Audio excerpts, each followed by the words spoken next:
I get it. I remember I was filled with dreams and ambitions, but also a few awkward moments.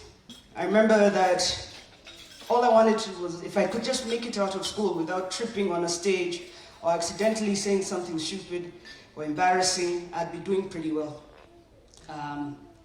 But I tripped. I tripped many times, and I said many silly things many times. But each time I did, it taught me a lesson, which was speaking up. As girls, our society sometimes teaches us to be quiet, to wait our turn, to avoid taking up too much space. But leadership does not grow in silence. Speaking up does not mean being disrespectful. Recently I spoke up and I was told I was being disrespectful, but I was being honest. But I'm trying to learn how to cover things more respectfully. Being confident doesn't mean being arrogant. And having an opinion does not mean you are disobedient. It means that these girls are thinking. It means they are aware. It means they are growing. I remember in high school when I first spoke in public.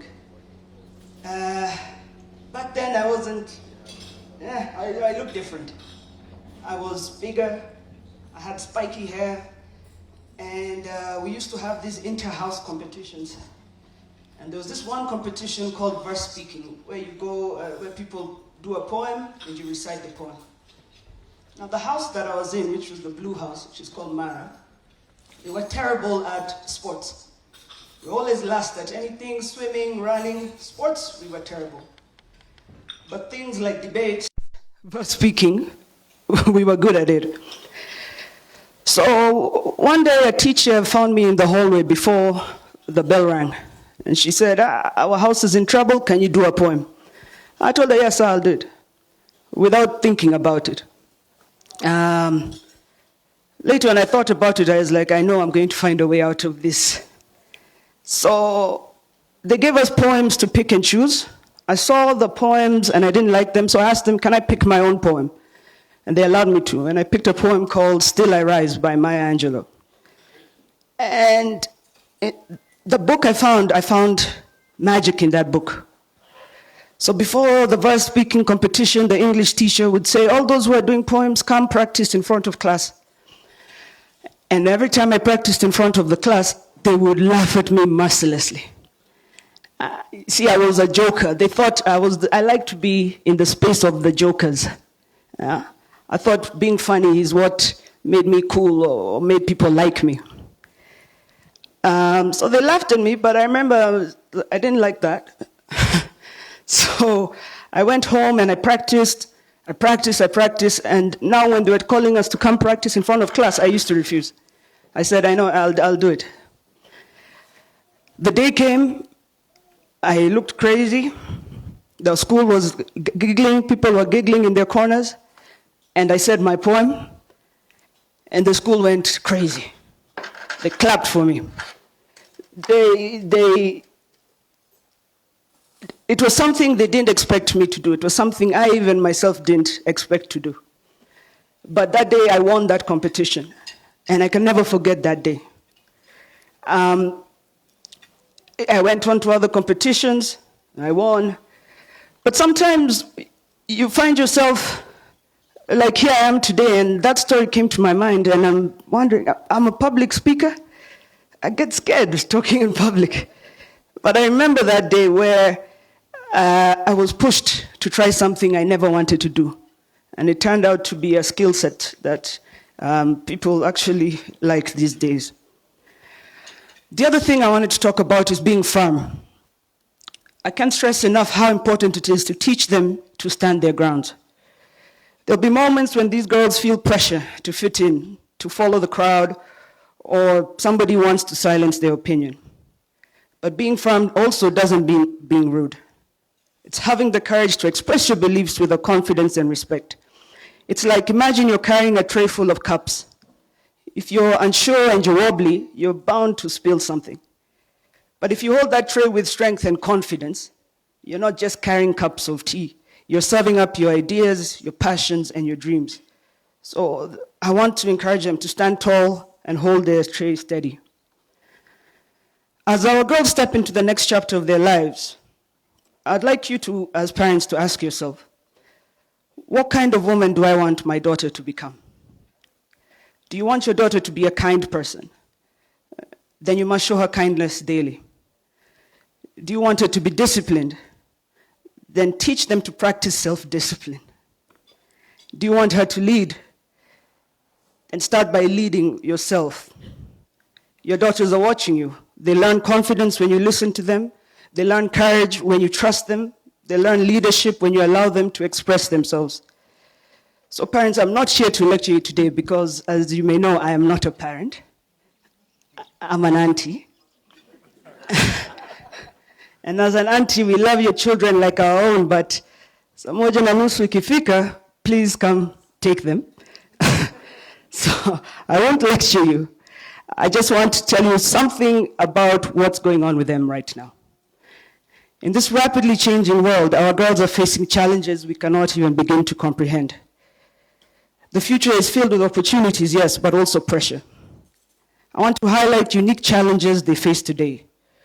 Reflecting on our own youth, I know we can remember the pressures to fit in, the stress of academics, but how our daughters now confront additional challenges. Social media, my favorite, acts as a double-edged sword. It's fantastic at showing them the world, allowing them to dream beyond the fences of the school. They can see scientists, engineers, and programmers like them changing the world at their age, and it inspires them. Like my favorite guy, Julius Yego, who learned how to throw the javelin and break world records from YouTube. They too can learn something online. The internet can teach them, but it can also promote unrealistic standards, particularly self-image standards, which leads them to a lot of anxiety and insecurity. I must remind them that they are valuable as they are, and that much of what they see online is distorted. Another thing that they deal with is cyberbullying. The internet is anonymous, and an innocent interaction can turn into something that is very distressful. It's essential for us to create an environment where they feel safe and safe enough to talk to you about some of these things. Additionally, academic pressure is intense. I see people in the school are flying. I can't imagine at 16 flying a plane. But they're not only competing with people in Kenya, but students all over the world. They're no longer just restricted to this area in the pineapples here, where we are. They're now competing with the world. So we need to prepare them for that world and reassure them that it's okay to take breaks and prioritize their mental health. So please continue to encourage their ambition, support their curiosity, teach them that leadership is not only reserved for boys or old men. Remind them that they are capable and deserving. Thank you for nurturing these incredible young women. Remember, when a girl is supported at home, she's unstoppable in the world. And your encouragement will help them soar. Now, I heard there's some students here. Are they still here? I mean, you're either here or you're not.